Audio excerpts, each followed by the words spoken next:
محمد کا امتی چینل کو سبسکرائب کر لیں اور بیل آئیکن کو پریس کر لیں تاکہ ہر نئی آنے والی ویڈیو آپ تک پہنچ سکیں۔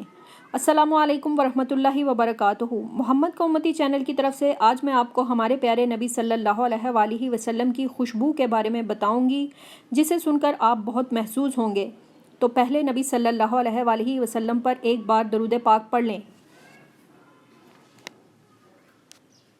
بسم اللہ الرحمن الرحیم۔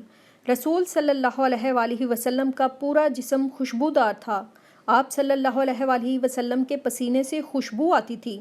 یہی وجہ تھی کہ لوگ مختلف چیزوں میں آپ صلی اللہ علیہ وآلہ وسلم کے پسینے کو محفوظ کر کے سنبھال کے رکھ لیتے تھے۔ حضرت انس کہتے ہیں کہ میں نے کوئی مشک، عنبر یا کوئی اور ایسی خوشبو نہیں سونگھی جو رسول صلی اللہ علیہ وآلہ وسلم کی خوشبو سے بہتر ہو۔